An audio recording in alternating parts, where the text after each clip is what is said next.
power. He's known as Black Hitler. Black Hitler? It takes a small the shit order off to my jail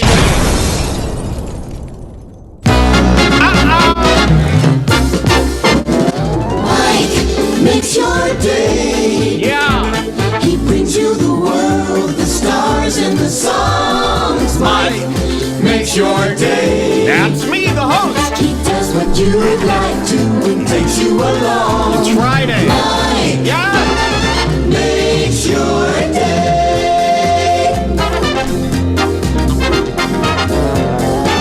Hiya, boys. Whoops. Sorry, I gotta get rid of that cough drop. Welcome to Red Bar's Friday. Yes! You can simmer down now. I hope you're not talking to me. Lumberjack Todd. Just a bunch of guys hanging out smoking cigars. Okay, haha, ads only. Let's see. Have you watched the latest American Horror Story? The slasher camp one. Yeah, we don't like it. American Horror Story kind of sucks. I feel like I always think it's going to be better than it is, so maybe we should have lower expectations of it, and then it'll be better. Well, but it's actually not that Here's bad. a topic. You want a topic? American Horror Story, the show that you're always excited for, and then you watch one up, and you're like, ah. And then somebody says, hey, do you want to watch American Horror Story, another episode? And you go, The only time I want to click it is if there's absolutely nothing else to watch. Which is weird because I'm always so excited for the new season to come back. So Yeah, what is with that? it's not a good show. I don't think it's good. You know, shows aren't really meant to be watched. Let's talk about it. Shows are shit. You know, we've tricked ourselves into thinking shows and TV, oh my God, they're a must watch. We've outgrown shows and TV more than you know. So for a show or a movie, I'm sorry, to be good, I'm very drunk. It has to be really good. And we're watching a lot of shit, and we're wasting a lot of time watching this nonsense over and over again. Me, I'd rather watch Fool's TV than mediocre TV. Okay, so if I'm going to watch a show, it's got to be really good. It's got to really take away my inner thought. And this is how I judge a show. When I put it on, am I thinking about other stuff, or am I tied into the show? And if I'm thinking about other stuff, whether it's not my fault, they should suck me in. So if my mind is going about some other stuff, then the show's not good enough. And I'm bored with most shows. Succession, you want to hear a funny story about Succession? Succession on HBO. How many people? Raise your hand. How many people here? Raise your hand. I'll be still around. Raise your hand if you watch Succession. Press 1 if you watch Succession. I just want to see on HBO. Let's see if people even watching this. I'll finish the bottle with you guys today if you be good. Be good. Don't make him angry. He's weird. Let's see. Do they watch this show? Do they watch this show? Shows are shit shows. Mike, have you seen The Boys? What is your show? Let's see. One. Okay, finally they're coming through. Here we go. 111. Oh, Todd even watches it. Stop it. No jokes today. Okay, so a lot of people watch. Okay. Succession is Arrested Development with a more serious tone. That's why people like it. What you're watching is a version of Arrested Development. It is a comedy that they've taken out more of they've minimized the goofiness. They've tried to make the characters a little more serious, but what you're watching is Arrested Development. I think that's why you like it. Now, I'm watching the show, and I'm going, it's kind of just a comedy it's like a half drama, half comedy. There's nothing really that crazy about it. But I'm going, I think people like it because it's basically exactly, if it had a voiceover, it would be Arrested Development. It's even got the same setup there with the sisters and the brothers and these fucking rich people and the families. Now, Mike ain't wrong. Look at that, Todd World Peace. I like it. Do I like it? Look at this. I thought Succession is Veep, and that goofy cousin boy would be... Succession, there's no difference than Veep. Succession and Veep are almost the same genre of show, and Veep is considered a comedy. Now, I don't care. I'm not arguing with you guys. I don't argue about this kind of stuff. Who am I arguing with, you might ask? Tony effing Hinchcliffe. Do you want the clip? Yes. Are you guys ready for the Tony walk? I'm really doing it now. I'm really going into it. Wait till you hear what Tony says about Succession. Do I want a bong hit? We can do this now. It's legal. We're jamming. I hope you're jamming with me. We're jamming, we're jamming, we're jamming, we're jamming, we're jamming, we're jamming, we're jamming, we're jamming. I hope you like a jamming with me. Mike ain't wrong, says Todd Detter. That takes a lot for him to say that, especially after my behavior today. Look at this. Mike is never wrong, says someone else. Holy, let's go. Santino is here. Look at this. People are starting to feel the vibes. They're waking up and feeling the vibes. Now, Jules is getting me the link. We are actually now going into Tony Hinchcliffe's coverage. Now, are we going to do the whole thing, or do you just want the Succession part? We'll start with the Succession part, and then we'll see. This is organically happening now. Bloop. Now you're under my control. Mike, show us your dread. Shut up. Bad joke. Anytime Mike loudly says Tony, I run and hide. Bad joke. LOL. Bad joke. I'm just kidding. Can you imagine if I was that strict? I'm pretty strict, though. I love REDBAR, someone says. Some people really get into REDBAR. I like I watch back this REDBAR. I'm telling you, she doesn't want to watch it. I die. You guys, I one day might have to take a video of Mike. Mike barely ever laughs. He never lets out a little giggle never. at anything we watch. Ever. And then he puts on an episode of REDBAR to check it, and he's literally like screaming and crying at himself. It's cry. Insane. Watch. Well, that's how I know it's good. That should be, every other comedian guy in all these shows, they go, oh, I can't watch myself. Oh, it makes me sick to watch. That's how I feel. Back my stand-up. I watch the show. I'm crying. You never see me laugh harder than watching an episode of REDBAR. It's the funniest show out there. And that's how a host should feel that their show is. Instead of, oh, I couldn't watch it. That's for fools. Only idiots watch my show. That's what Joe Rogan says. Not me. I watch it and I pause and I go, Jules, you got to see what I've said here. Oh my God. And I die. The Halloween but there are episode, some listeners. We rewatched the fall thing and you were like literally tears coming out of your eyes. There are some listeners who know once you're locked into this REDBAR, it could be the funniest thing you've ever seen. And I understand what people are saying. And there's very few people, let's make this perfectly clear. Even Scars Club members, only 40% of them are actually seeing what's been done here. They're very lucky. I'm not exaggerating. I'm not trying to be a prick here. I watch this show. It's to die for. To die for. Sometimes I see these little moments here and I go, oh my God. I don't even know where it comes from. Mike does his own quality assurance. Yes. It's insane to watch back to see what goes on here because it's, what is this? What the hell is all this stuff? All right, some of the funniest shit ever was Deathgate. Okay, let's cut the crap. We're going to be watching Tony Hinchcliffe. I don't know where she went. She just ran away. In the middle of my speech, I look up. She's gone. We don't know where she went. We don't know why. Sure. Oh, I'm crazy then. No. I stopped watching all other podcasts, just REDBAR. People know there's a lot of people in here. They think REDBAR is like top tier stuff. No, and I was just joking before. I laugh just as much as you. It really is the best show. But she doesn't understand as much as I do, no, I about how good this can be. I understand. All right, where are we? We're going to show Tony Hinchcliffe now. We were talking about Succession. And Tony, I watched Succession. We've only seen up to episode 5, by the way. This show is as easy to understand as any show that's ever been out there. Now, Tony talks about Succession. Sorry, and I am a little wasted. Tony talks about Succession. This is him. Now, Succession is a show not many people could even understand it. It's very complicated. It's as serious as a show gets. But I'll tell you, the comedy in that show is unlike any other. And it's not supposed to be. Okay, Tony, this is a comedy. It's clear as day what's going on in Succession.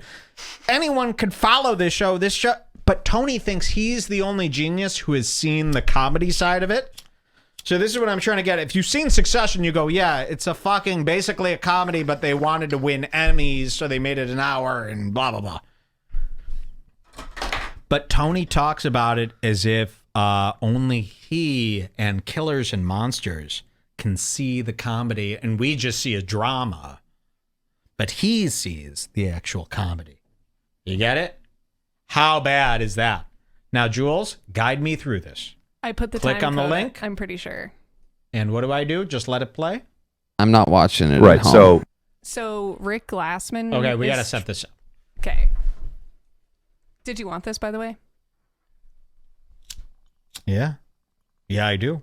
Check this out, guys. You ever seen anything like this? Wait till you see this.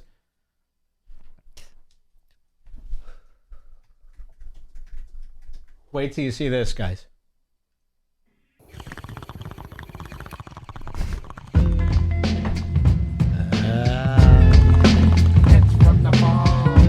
Yeah.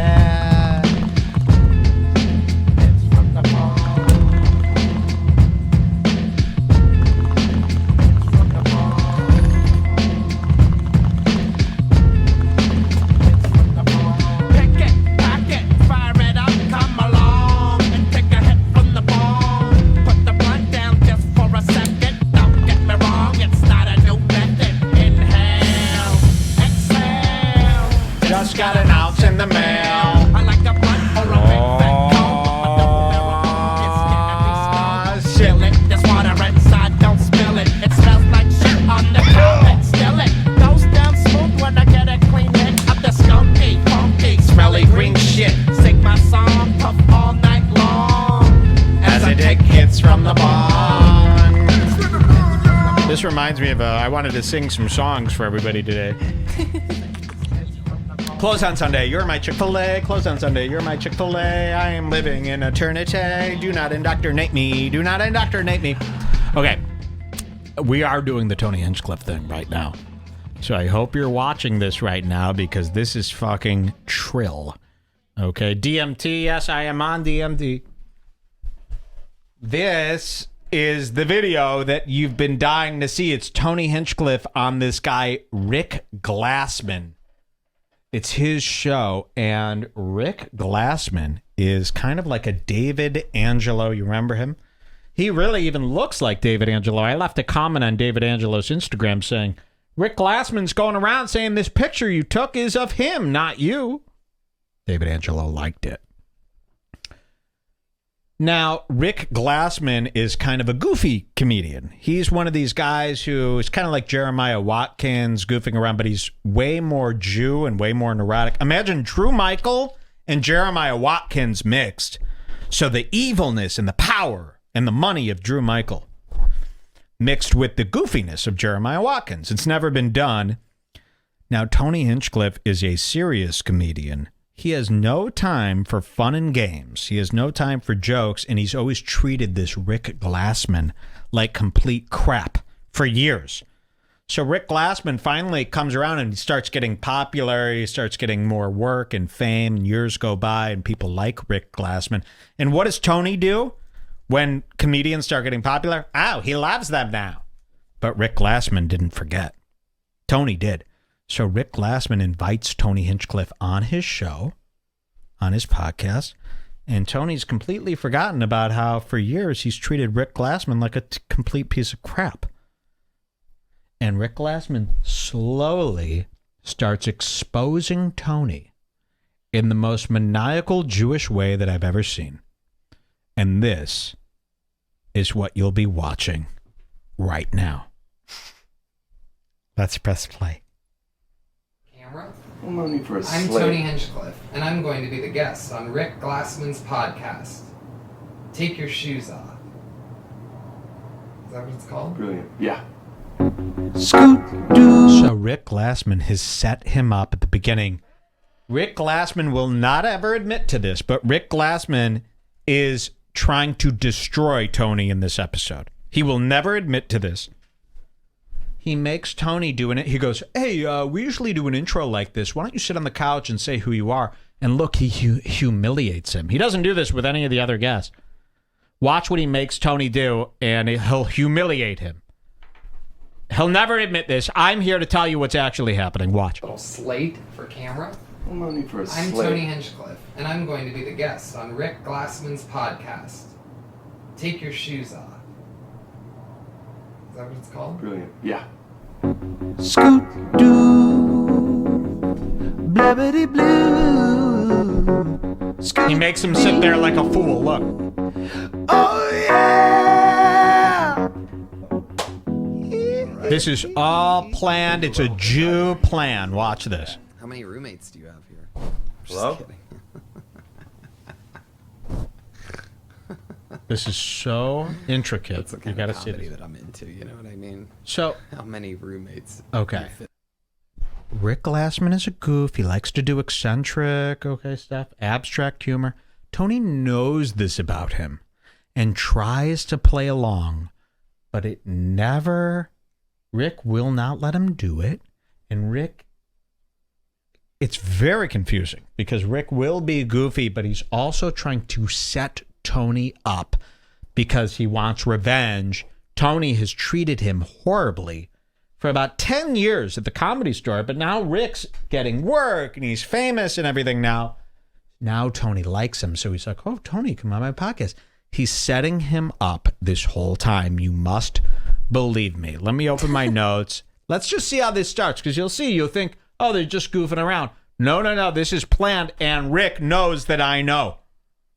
He knows that I am the only one who knows. Watch. In this place. What do you mean?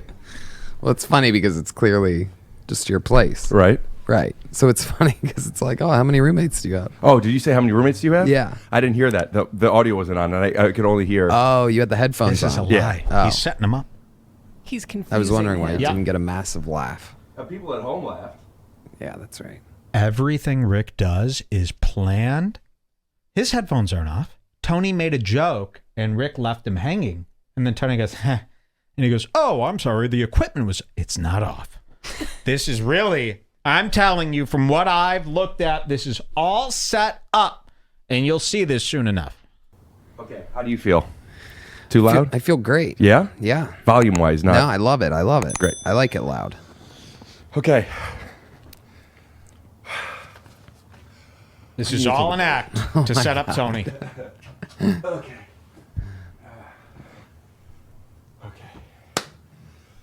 Podcasting ain't easy. He's trying to confuse the man. Look at Tony's. Welcome to Tom. Take Your Shoes Off podcast. My name's Rick Glassman, and today our guest is Tony Hinchcliffe. I'm spiking. I'm peaking. Yeah. I'm peaking. Okay. Did it start already? No. We're taking it from the top? No, I won't. It hasn't started yet. Okay. Let's keep this a nice, tight episode. Yeah. Time-wise. Okay. Give me a count in. I'll start it up. And then 3. when I'm going to point it to you, you go ahead and say your name, look to camera, and then give us your credits. No. At least give us your name. Give me Okay. a countdown. So 3, 2. again, Tony is half on to him, but is so confused. Rick is doing some Jewish fucking improv here and confusing him.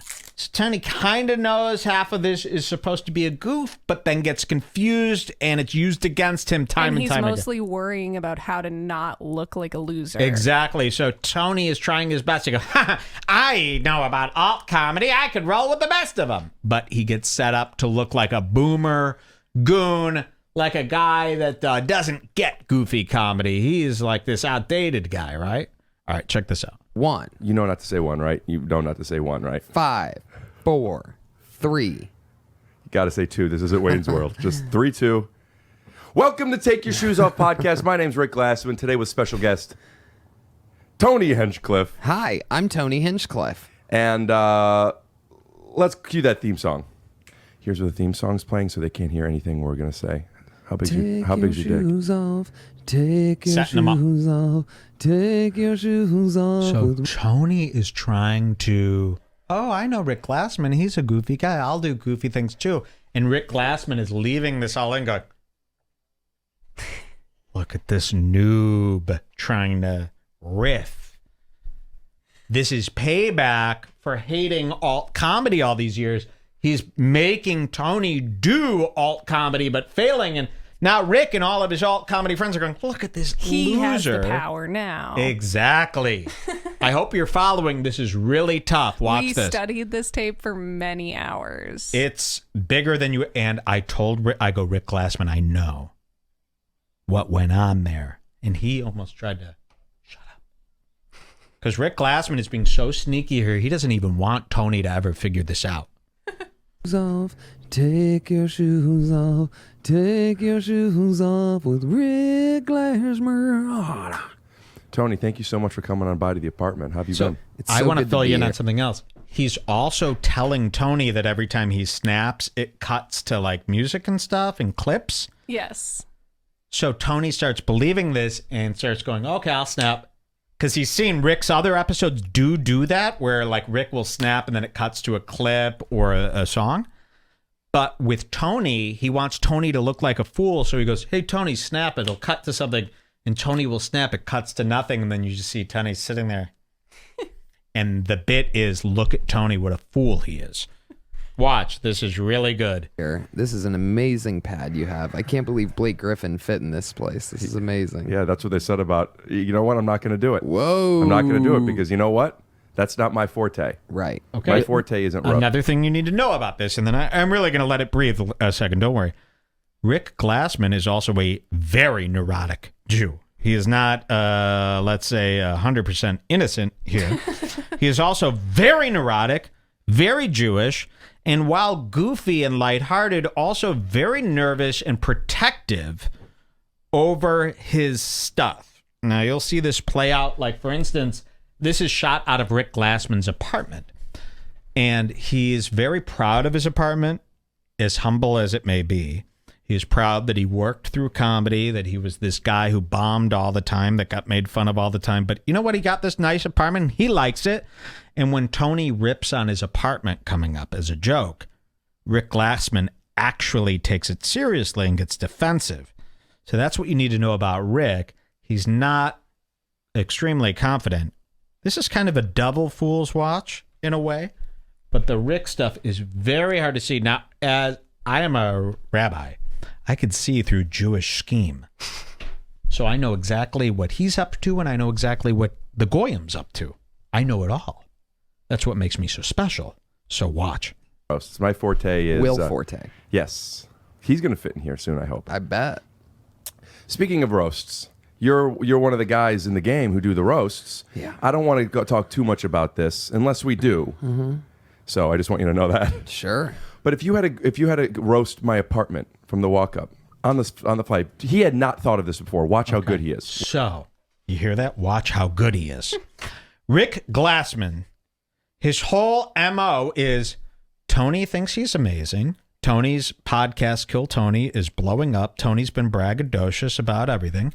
So I'm going to put Tony on the spot as many times as it takes to show that, you know what? He actually bombs all the time. He's not funny. He's not a killer. And he's setting him up here. He goes, Tony is so funny. Tony does all the roasts. Hey, Tony, why don't you roast my apartment? Hey, Tony, it's going to be really funny. Let's see what he could do.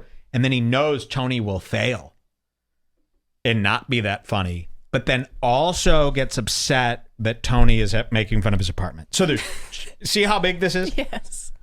Now check this out. You're going to love this. Yes, we do. Mm-hmm. So I just want you to know that. Sure. But if you had to roast my apartment from the walk up on the flight, he had not thought of this before. Watch how good he is. What would you say? Watch how good.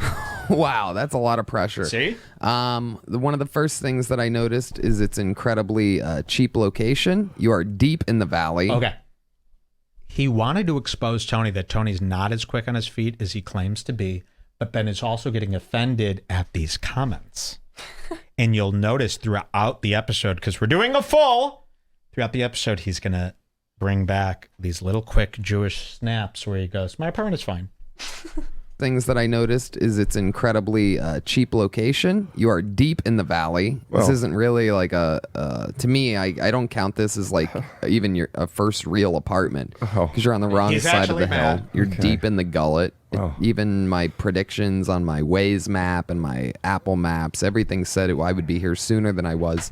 But you live in a clustered clutter of freeways, and it's a gigantic mess. Oh my This God. isn't really like the funniest roast No, jokes. you're It's just I'm being gonna real shitty start about mean, this. and then I'm gonna get funnier. Okay. Oh. See, you're already Yeah, laughing. I'm softening starting you to up. like this See how thing. Tony? See, Tony stinks. He was Tony supposed goes, to do it's not jokes. really the funniest roast I've ever done, but it's going to get mean, and then it's going to get funnier. And this guy knows. He goes, huh.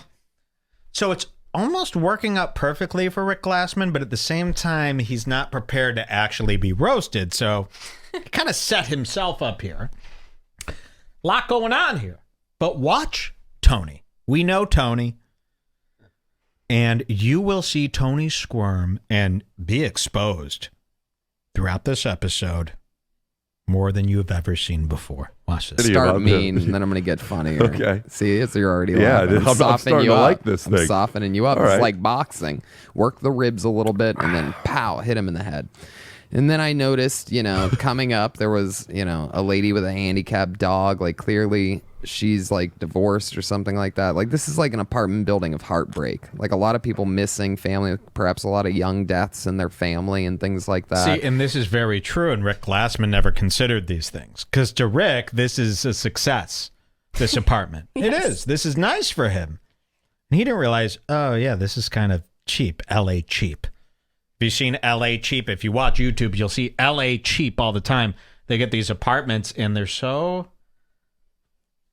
soul to these apartments. And you go, oh, you're living in a unit in L.A., and then you pull out and you see all the units, and it's like those spaces in Cabin in the Woods with all the monsters, and you go, yikes, it's like jail, isn't it? So Rick did not realize that he's in for a world of insecurity as well. And then there's just you here, you know what I mean? Living it up, living the good life.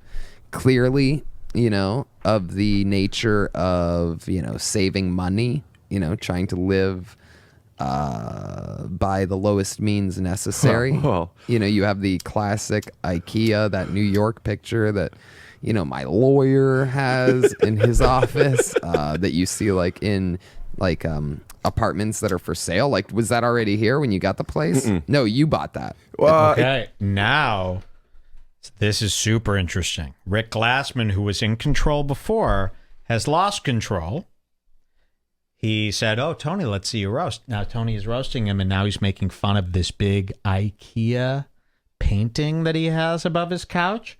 And now Rick Glassman's actually in a jam, forced to defend himself because, hey, you are the one who has this big fucking fake IKEA $40. This episode is kind of like a jiu-jitsu match. Yes, 1 second, jiu-jitsu. one guy's winning, 1 second the other guy's Yes. winning. You're like, what's going to happen? It's a Rick wild wins in ride. the end. Spoiler alert. You'll see. But right now, Tony's got him against the ropes. And watch what Rick Glassman does to defend his stupid poster from IKEA. We've caught Rick in a lie. Apartments that are for sale. Like, was that already here when you got the place? No, you bought that. it came with the couch. Right. It's a nominal rate for a piece of art like So that. he realizes, wow, I really can't defend this shitty painting. It came with the couch. Now, that could be written off as a joke. Haha, came with the couch. But he realizes, uh-oh, I'm actually stuck here. I need to double down on this. Listen to this lie from Rick Glassman. It came with the couch. Right. It's a nominal rate for a piece of art like that. Like, a lot of people have it. Yeah. They're always poor. There are 2 pieces in my apartment that I don't Here's the like. It's that picture and the table over there that I got when I needed something to fill the space. But the table counts as a utility. Why would you need to fill the space? No, I wanted something for here. right. And then when I got this couch, the person also gave me this, so I'll put it up. And it's, So that's really true. You got that with the couch. yeah. I don't know, Ricky. He didn't get that with the couch. No. No one throws in a giant painting with the couch. Except for, who I think did get the painting with the couch? Stefan Molyneux. Yes. But other than that, no. He got you. See, this is why there are no winners in these things. It's all fools, man. If you have Tony Hinchcliffe in your house, you're a fucking loser. 2. Now, my puffer has died. I need a new puffer. So, imagine just trying to watch this. You're casually watching the background. You wouldn't really know that any of this is going on. It's just a boring conversation so far. And look, this is only 5 minutes in. I've given you an hour of what I believe. Now, I could just be guessing all these things. I believe I'm 100% right so far. What do you guys think? I think you're 100% right. Thank you. Let's keep watching. Also gave me this, so I'll put it up. And So that's really true. You got that with the couch. yeah, the couch and the refrigerator and this picture. What was the deal on that? 300? And the desk. Oh, that desk, not that desk. No, that desk, that refrigerator, this couch. picture, a computer chair for the desk that was good, but I wore it out. It's gone now. Right. $1,000. $1,000 for all that? That refrigerator retails at $1,400. All right. I don't really have a good view at the fridge. It doesn't look great. Doesn't look like you've taken good care of it. Well, now you're just in roast mode because I'm going to go ahead and stop you because I've been having a lot of fun with you. That's in great condition. I clean it all the time. Well, This is all serious. He just set up this whole apartment. This is his first big boy house. And he actually is going, wow, I didn't think that I'd be so hurt. But, like, thought, that's why I said roast my apartment, because in his mind, there's nothing to roast. This place rules. Yes, exactly. This is nice. Didn't realize, no, it's nice if you're not doing that well. This is low level these days. These days, this is poor. Can you imagine that? So I really love this. I could be totally off. Maybe they're just goofing around. But this is how I see things. And I run the temple. All right, let's keep watching. we can take a look. I think you're burning me. You want to take a look? We'll be right back. There's a lot of fingerprints on that thing. I can see them from here. Do you see on the left side of your rails? Notice this. He says, you have a lot of fingerprints on that fridge. And he looks over. Now, he's going to bring up that fridge an hour later, leading me to believe, oh, Rick Glassman, because Drew Michael was like this too. Jews are like this about their houses. Looks like an older sister's condo. Yep. He's trying to make Tony think he's really mad. No. You let me guide this, please. Don't come up with things, because this is very complicated here. You throw this off 1 centimeter and it could be all for nothing. So we have to keep with my imagination on it, which is going to match up with yours. So don't feel bad. Watch. There. Look at those fingerprints. You're coming in from Medea playing basketball. Mm-hmm. You're all sweaty. You're going to eat a orange or something nutritious. You get a lot of good vitamins in your system. You keep your color well. You hang out with people. I know that stay healthy. You maintain health, and you rush to that fridge and you leave marks on it. Look at all the protein on top of there. Vegan. Do you ever use any of that? Tony is going out of his way to riff, to prove to Rick Glass, because Tony knows too. They're both playing coy with each other. Tony knows too that he is being tested. So Tony is trying to impress him with the riffing, and it's mostly just words. It's not very professional comedian-y, I wouldn't say. It's just looking around and describing things in a mean way. So Tony is kind of going overboard with the request. Not much anymore. I stopped taking supplements for a week because I'm not sure if at night I've been having panic attacks or it's the magnesium, but something I'm doing has been making me a lot at night. So I stopped. I'm with you on that one, dude. Yeah? I've been having some crazy dreams lately. I took a nap. I woke up early today, had an early audition, and then went back to sleep. Crashed hard at from 11 to 12. And I had this crazy dream that I was doing my podcast, Kill Tony, the number 1 live podcast in the world. It's every Monday at 8 at the Comedy Store. We'll put up a link. And but I wasn't. I could hear the show going on, but I wasn't hosting it. But it was going on. Wait, let me just cut you off real quick. The nightmares that you have are just your life, but you're not the host of it? Right. That's a nightmare. But I can hear Ari Shafir's voice, and I'm like, oh my God, Ari's up there. I'm not there. This is crazy. No one's... Can we cut ahead? Because we can't be here all day. Yeah. If you want to show a part where he tricks Tony into cutting to a clip, you should go to 9:50. Okay. 9:50. So now you guys get the drift. He's a goofy guy. Tony doesn't know, am I supposed to be completely goofy? Am I supposed to be serious? Let's go to 9:50 like Julian says. And we'll watch him do that bit where he's going to snap and cut to a clip and set Tony up to look like a fool. You audition for? Are you an actor? I do some acting. This was just a regular old audition. Is there anything we could show of your work we could cut to? Set up the next clip. I was my most recent thing was I was in Crashing on HBO, directed by Judd Apatow. Is it out? Yeah. We'll cut to a clip. I play Tony Hinchcliffe. Marshall Ruggs. 3-2, and we're back. That's great. That was actually really. You were really good. Yeah. Does it feel? Is it easier for you to act? So he's setting Tony up to think Tony is in command of cutting to clips. Now, you got to remember this because he's going to use this time and time again. He goes, Tony, blah, blah, blah, blah, blah. And Tony thinks he keeps cutting. Every time Tony snaps, Tony thinks he's cutting to a clip, but Rick never cuts to it. But sometimes Rick will do it and actually cut to a clip. But he's setting Tony up to just look like a putz. So watch this. Marshall Ruggs. 3-2, and we're back. That's great. That was actually really. You were really good. He knows. Does it feel? Is it easier for you to act when you are being yourself as opposed to playing another character? Yes. This is all Yeah, eyes. that was great. What was it like working on that show? This it is was a like lot when of- I was talking to Tate, and I was like, we really actually like you. He's doing the exact same thing. He knows. That's why he got that smile. And you'll see, you'll learn this throughout the episode, but he got a rush because he goes, Tony fell for it with a fucking idiot. Really, you were really good. Yeah. Does it feel? Is it easier for you to act when you are being yourself as opposed to playing another character? Yes. Yeah, that was great. What was it like working on that show? It was a lot of fun. Great. Pete Real Holmes quick, is we can cut to a amazing. sponsor, Marshall Rugg. See, now his really works. Yep. And we're back. Okay, I'm with sorry. Tony Hinchcliffe. With Kill Tony every Monday at yada yada. This is My weird. man. Yeah. Dude, I feel really good right now. Yeah. What was your audition for? It was for an HBO show. It was for a character like a secretary dude, something like that. It's on some show. Could you tell me any of the lines that you remember? Somebody says, is this a Jewish thing for real? I don't know what you mean. The guy's Jewish.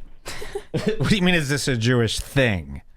As if all Jews set people up in interviews? No. I mean, they might. I do. And I'm a rat. You can probably skip to 13 Yeah, minutes. let's is skip where to they 13 start minutes. talking about their history. Okay, so it's all fun and games. Here's the real reason Rick Glassman brought him on, and this is where things start getting real. Listen to this. Tony thought, oh, I'm in the clear 12 minutes in, and everything's jiving. Until this happens. Watch this. They didn't know me. I know them from shows. I know them from going there and hanging out. You would know these people. And for me, that was a place I always really wanted to get into. And then there's this class of comedians. I think that we are in the same one. Ballpark, yeah. Where we start off around the same time. We're both around at the same level as far as the shows we're playing and wanting, more acting, writing, whatever the work is, whatever our goals may continue to be. And then you kind of bond and everyone kind of finds their little cliques just like they would in high school. And He's talking about coming up at the Comedy Store, and luckily, we all know everything that's ever happened at the Comedy Store. Yes, you in Pittsburgh, you in Bangor, Maine, in Ohio.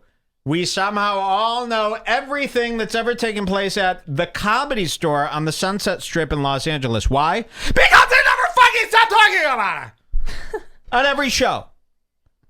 So they're talking about, they both came up, and he's bringing up how he felt coming up at the Comedy Store with Tony. you were there before me and were a bully. Would you say that's fair? A bully? No, Okay. no. I think I was me. Oh, of course. So look at this. Rick goes, you were there, I was there, and you were like the bully. Is that fair? Now. So now you know. Okay, now it's set up. Tony is not playing along, and here's Rick's real motivation. So Rick wants to know why he was a bully. This is revenge for how Tony treated him for years and years and years until he got famous. And Tony is going to deny it. Welcome to the theme of the next hour. Here we go. Tony was a giant dick to this guy for years. Tony thought he must have forgotten and they're friends now. Nope. You're dead, Tony. Now that he's big, you're dead. Check this out. Would you say that's fair? No. Okay. No, I think I was me and you were you. And those two things, play off each other a specific way. You were the silly boy that was silly guy, and I was the straightforward guy that was notorious for, making fun of people. I think other places it could be considered bullying if we were in a school or something like that. If we were in high school, I think it'd be bullying, but you're at a comedy club that's made of black cement and red neons, and it's like, that's where people like myself gravitate towards to find a home, and people like you gravitate towards to. Now, Tony, you'll notice he's in this chair, right? He will get more glued to this chair as things get harder and harder to answer. So keep in mind, he's in this electric chair, right? And he knows, all of Rick Glassman's fans are these anti-bully guys who they're not going to like me. He's making me look like a fucking asshole here. What do I do? Am I panicking? Yes. Here we go. Find a home. So you were a bully. You're very much like Andy Kaufman, and I think I'm very much like Tony Clifton, if that makes sense. It makes a lot of sense. Yeah. The difference between what you're saying of a comedy club versus high school to me, and this was then, not now, I love you, was... I still don't like you. No, I'm kidding. Go ahead. Was, see what I did there? I missed it. No. My headphones weren't on. When we were off stage, you would bring me up, and the way you would bring me up, I don't remember what they were, but it might as well have been, this Jew hasn't figured it out, and he never will. Put your hands together for a guy I've never liked, whatever his name is. Those were the type of intros. And I could see the merit in that. That's your voice, and and you're having fun. But then even when we got off stage, now this is just the way I remember it. I just remember this feeling of like, for some reason, there was a lot of people that were like that. Benji was one of those. Shout out to Benji Aflalo. We'll have him on the podcast soon. He was one of those guys that did those shots, but afterwards, you were just, from the way I remember it, it's just so unbelievably shitty to me and my best bud, John DeWalt. And the story I want to get into, and I would so unbelievably shitty to me and my best friend, John DeWalt, who has moved on to become a famous writer now John might as well be the third man in the room for how much Rick is obsessed with him. Get ready to learn about John DeWalt. So unbelievably shitty to me and my best bud, John DeWalt.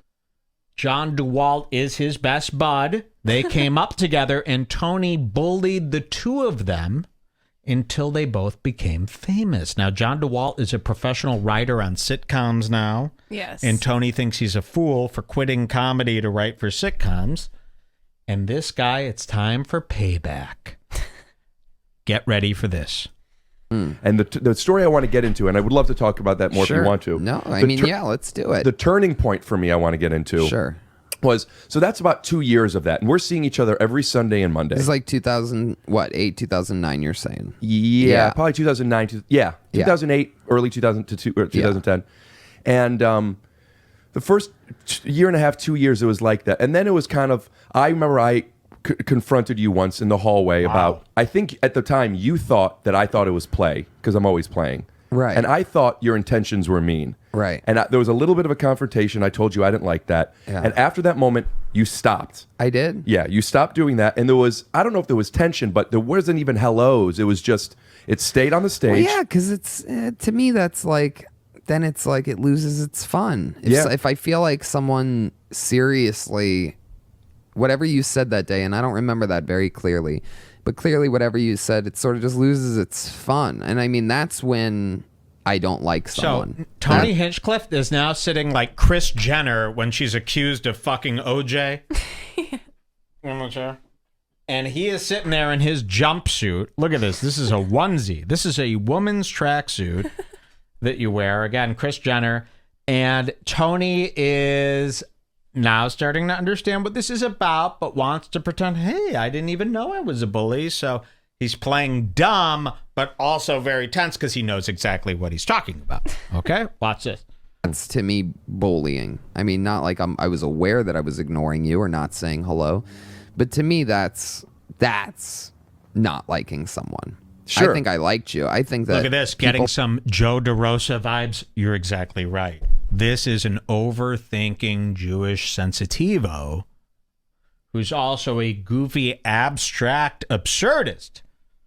Okay, so you got a mix of that. Does that make him good? No, it makes him fag. That's a gay faggot. So none of these guys are good. Remember, they are clowns in L.A. trying to make people laugh on a stage. So you don't have to take a side. They're both losers. Check this out. People like you, and by the way, there's been not many people like you, like an insult, but there's been many silly comedians, and they've always gotten that side of me. Everybody does, even the mean ones, even Benji, even other people. And, you know, let me just throw this out there, is that I think I did get a reputation for being a mean guy, especially back then, and I think that happens with people before they have a reputation or before they are established. You know, in that episode of Crashing, I played myself as a roaster. We were doing a roast battle episode of Crashing where I'm making fun of Pete Holmes and this and that and blah, blah, blah, blah. And when I was making fun of you, I was yet to establish myself in the roasting world, right? I wasn't known as a roaster then. Now I'm known as a roaster. And you're known as a very out-of-the-box, silly comedian with great acting chops, right? Buttering them up. We'll cut to a clip. Sure, cut to a clip. And I guess what I'm getting at here, and we're back. See? I guess what I'm getting at here, no better time than in the middle of a story. See, he thinks it's real. Anyway, he's like, you know, if Don Rickles made fun of you, that'd be an honor, right? Because Don Rickles is a roast god. Yeah. But Don Rickles was roasting people before people knew him as Don Rickles. And those people were probably like, what an asshole that guy is. Ah, right? You're Don Rickles. And when I was making fun, and since making fun of you, I've written on, you know, the last, 7 Comedy Central roasts. Ooh. You know, one of the main writers in a room filled with writers, but like, you know, Tony. pretty effective guy at getting huge jokes in a script. How do you say Roast this? Battle took off, and I wrote a roast show on Comedy my Central God. hosted by Jeff Ross for 2 So seasons. Rick Glassman is sitting there going, this is exactly what we all hate you for, and you're just saying it. Thank you. And all that happened after making fun of you. You know. So just to, we're on the same page, and anyone that's listening, that was contextualized in that moment. Since then, everything has been worth what it's been worth in a positive, and I think you're so good at what you do. This is a lie. This is manipulation. We were people. But speaking of us, we're both very misunderstood at a time where there's a magnifying glass on a small sample of behaviors and interactions, and that it is what it is. That's and a little I see Jewy. the path that you've taken and what it's done, and it all the origin story makes sense to me. I just wanted to kind of set up like how interesting it is that, oh, Tony, I want you to come on my podcast. Cut to back then where it's like, fuck you, man. And I kind of wanted to just bring up that stuff. No, that makes sense. I love that. And from the way I you remember love it, that? it wasn't just the roasts and the jokes, which I also love to do and have upset people. And people thought I was too aggressive and mean in the way I do it too. I could relate to that strongly. The part that felt different for me back then was it felt very personal. My best friend John was always around. Listen to this. And the way you talked about him to me wasn't even in joke form, was mean. You like there were times where Does John still do stand-up? No, John. But he was back then, right? John was doing stand-up, and he was doing stand-up until he started writing on the first show we worked on Undateable. Yeah, I write on shows too. But the point is like he quit doing stand-up, right? Yeah. And I mean, so I wasn't wrong about John. Oh, no. Now, what you need to know, he ain't backing down about this, John. Now, remember this. Tony just said, hey, what did I do to John? And you're like, you told him he'd never make it. And does he still do stand-up now? Well, no, he quit to be a writer. Exactly. He couldn't hack it. So remember, Tony said that mean thing. He hates John. Now, later in the episode, Tony's going to pretend, oh, I love John. You don't like John. You thought you fucking won, but when you stop winning, you'll see. Watch. Back then, right? John was doing stand-up, and he was doing stand-up until he started writing on the first show we worked on Undateable. Yeah, I write on shows too. But the point is like he quit doing stand-up, right? Yeah. And I mean, so I wasn't wrong about John. Oh, you were wrong about John. John's one of the funniest people I've ever met in my entire life. But why would you quit doing stand-up if you're one of the funniest people in the world? Because the shows that you work on are seasonal and you work for, I don't know, how many weeks do you work on a roast for? That's a different show. I write on other things too, but the roast is usually about a month and a half. Yeah, when he's working on shows with a 23. And by the way, Tony is riding like an invisible. He's going like this. Well, a pedal boat. Yep. We're not going very far, are we, in this lake? So Tony is really, and he hasn't uncrossed his arms. No. How do you sit like this for 20 minutes? His biceps must be aching. Oh, yeah. So look at this. Episodes, he's working pre-production and during it, he's working 10 months a year, right. 60 hours a week with a wife. He picked what he wanted. Right. I think he would have been a great stand-up comic. But that's not the point. It wasn't about should he have stopped or this is about I'm in my young 20s, you're in your young 20s. This is my best bud. I'm in this new place that's weird. Some people are accepting, some people aren't. And you are in the hallway saying, you're never going to make it, kid. But I was right. But I was now right. He's a writer. He's a executive producer. Oh, that's great. So Tony's first instinct is go, I was right. John sucks. This John DeWitt stinks. He quit comedy. He couldn't hack it. Now you're going to I want you to remember that part because you're going to see him change his mind here throughout the show. He gets new beat place down. that's he gets beat down. Watch. It's weird. Some people are accepting, some people aren't. And you are in the hallway saying, you're never going to make it, kid. But I was right. Oh, now he's a writer. He's a executive producer. Oh, that's great. Yeah. He's doing great. But but we're talking serious here, right? Yeah. Like, we could be executive producers if we wanted to. I don't know. I don't know All right. if that's the case. I mean, I could. I'm not sure He if took a 9 to 5 route, Rick. Listen, man. Great or not great. I mean, if that's what people label success, like writing on a sitcom, yeah. then fucking yikes, pal. Oh, the snob comes out. How he's an executive producer at NBC on a sitcom. He's nothing. It's not as good as me and REDBAR. Have you seen Brothers in Cursive? I have 10% of that show because anything on the Death Squad network is owned by me. Have you seen Kill Tony? Have you seen our webcams? Have you seen Drive Time with Jeremiah?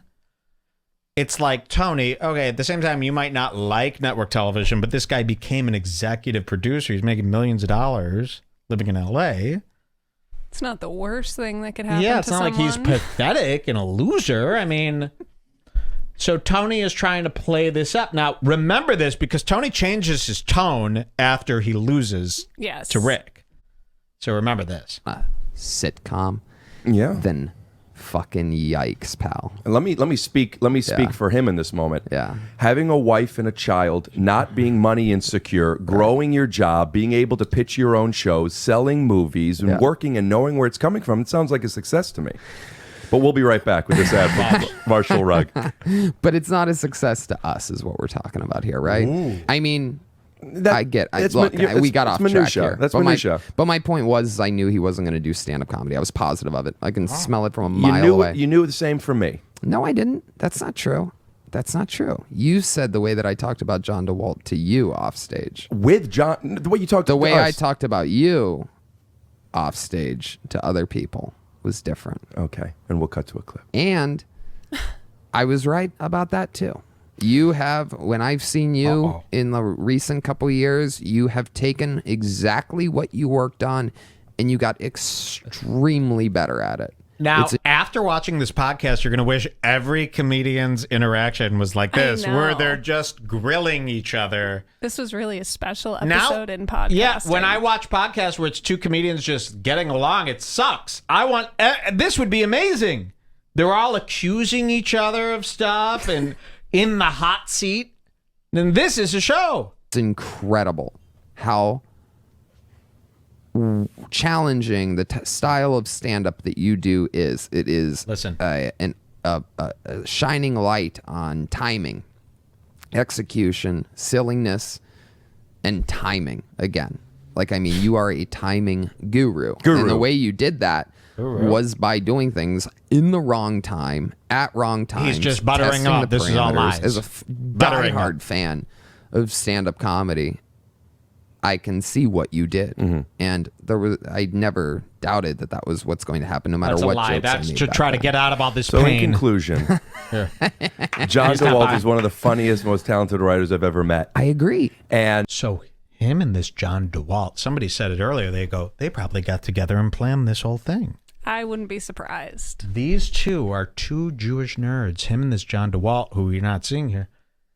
They've been thinking about this day for 10 years.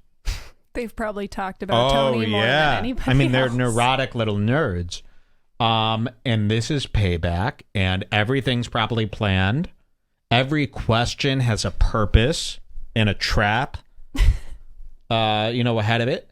And Tony is none the wiser. And he was my best friend now, but then, and I didn't like that stuff that was happening. Right. I didn't like the way you talked about us, blah, blah, blah, blah, blah. Right. I confronted you. I told you this. I was surprised to hear your reaction, which was you thought it was all in good fun. I don't even remember what happened then, let alone to believe we knew what exactly we were doing in that moment consciously anyway. But point is, it didn't feel worth it to me. And I wanted to, if you think this is fun, I don't want to play the game anymore. Wow. And about a year separated, and during So that... Tony's like a sadistic fuck. Have you ever seen the the movie The Secretary with Jake Gyllenhaal's sister? He whips her and does all this sadistic stuff.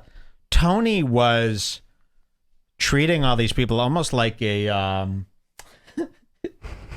what do they call it? Like S&M Yes. level stuff. He dominates others.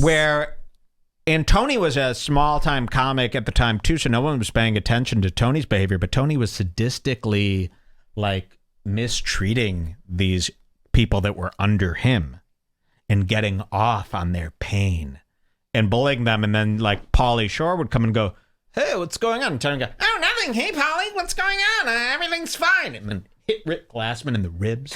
Everything's fine, right, Rick? You tell, I'll fucking kill you.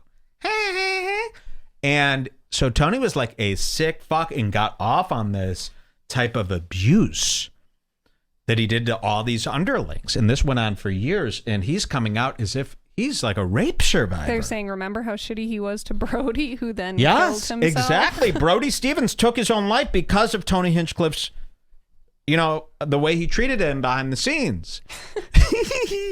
Someone says, this is so juicy. The Secretariat. No, not from BoJack Horseman. The Secretary. It was this movie with Jake Gyllenhaal's sister, but she wanted to be whipped and spanked. It was like 9 Rules of Shades. Check this out. This gets worse. That time, we saw each other, and it was fine. And then I had an improv troupe. I started doing improv comedy, and we did it at the Comedy Store in the main room during the daytime. I don't remember if I'm forgetting who was in it, but I remember it was Fahim Anwar, Aristotle Theris, Esther Steinberg, and Sandy Danto and I. And I got a coach from UCB, and we would do it once a week for a few hours. And we're not friends anymore, you and I. Right. And we're in the main room at 2 o'clock on a Monday or whatever. And it's dark and it's big. It seats, what does the main room seat? 450 people? Yeah. You can't see everything. See, he's pulling Tony in. We're doing it, we're probably a half hour in. To Jewish trick. And we end up doing a scene. It was just a funny scene. You don't do too many funny scenes, especially when you're not that great and everyone is on board. And it was just a great scene from the back of the room. And you had to have been there for at least 15, 20 minutes because we would have seen the entrance or exit. So you were just back there watching, waiting for a moment, and then you walked forward and the light, your face started to show. And it was just so funny. Was it supportive? Was it the ultimate mean villain thing? Right. But after that... So what he's getting at, Tony tormented this guy for about 6 full years while this guy was trying to become a comic with his buddy. Tormented. Now, what do you do with that? Because I was going to take... Oh, you're I'm just going to have trying? one tiny little one. You better save one for me. There, that's all I need. Monica. Let's see. Jules is going to do a shooter. Ooh, it's She's mixing it with... Oh, look at that. She's taking it off. You getting hyper? Ew. Give me my booze back, you bitch. I'm fine. Good job. She took barely anything. You should have seen. She can't handle this juice. Okay, let's go back to this. I hope you're following along now. This really disgusting intervention that they're both having with each other. Sick on both sides. We laughed and we talked, and it's just we've been friends since then, as far as I remember. Yeah. Maybe it was a little before then too. Yeah, but I remember that very viscerally. clearly. Here's a fun fact about that: is that I walked in literally maybe We 10 can skip seconds through this before one. the end of that scene. There's like better stories than Yeah, this one. what? Hold on, go to We are like, at 24:48. Here, you Jules is an should- alcoholic. Jubral, this is like the last episode of Seinfeld. Tony is like Dr. Evil's son. I like that, yeah. Tony drives Jules to drink, like the lady tonight. Go to like 25. I know this seems long, but it is kind of worth it. And the story is kind of, the little jabs are like Well, we're spread right out there. a We're lot. right there. 25? Like pretty much 25 to like 30, Okay. and then on is all good. So I don't know where to tell Yeah, you to let's skip to. listen to this. Let's just start here. And like I stopped and I watched and I could tell it was the end of the scene and I did that immediately. Felt like you were sitting in there, Right, and I no. also picked from it being so long. I picture You're gonna like you this. sitting there, looking at us resentfully. These fucking improv hacks. Well, no, that's what I thought in the 9 seconds that I Yeah, watched sure. you guys, and then I couldn't believe it that it ended then, and that I had the opportunity to be silly. And you know, let me tell you something. Like even the people that I don't like, right? That you know what I mean? Like people that, and again, I like John DeWalt. No, you don't. Don't get it twisted. No, you don't. Like, You were just gloating. Now watch. This is the backpedaling begins here. I like John DeWalt. No, you were really happy. You thought you got him there. You're like, he quit comedy. He's a failure. He stinks. That was your initial stance. Now you like him because you realize Rick isn't backing down from this John DeWalt. He loves John DeWalt. It's He's his not best backing down. friend. It's his best friend. So now he's going, oh, so hating John DeWalt and proving that he sucks and is a failure isn't the right move here. I like him. You don't like him. You wanted his demise seconds ago. Watch how much by the end of this episode, he's like, John DeWalt, I swear to God, I love the guy. He's amazing. no bad feelings about the guy at all. Yes, you do. You There's a hate difference him. between liking, not liking, versus being disrespectful. You think I was disrespectful? I know you were. What is there? Is there a moment or something that stood out to you as disrespect? Was there like a whoa? I can't believe Tony did that. No, there was. You're not an evil, bad person. Yes, he is. Yes, you were he is. just, from my perspective, in that moment, undeserved, shitty to us. And I remember there's one thing that you said that I could argue either end to it. That I remember when you said it, I even thought, he's not crazy. I kind of understand. I don't necessarily agree. And the way you said it could have been different. But I remember you said that John should Now- never come around anymore. Wow. John should never come around anymore. Now, we watched through Rick Glassman's a handful of his other episodes. There is no episode like this. Rick just goofs around with friends on every other episode. So this was set up. Yes, we checked a couple episodes. We checked. To We see go, if does he always do this? this? He never does this. In fact, it's only buddies. There is not another episode where he's got an enemy on that he confronts. He's not like a hardcore So this has interviewer been- bringing up your darkest moments. This is episode 26. He got to like episode 24 and he's like, you know what? It's time. I have He to do only it. And John's started like, this podcast for yes. this episode. And John DeWalt was like, you could do it, man.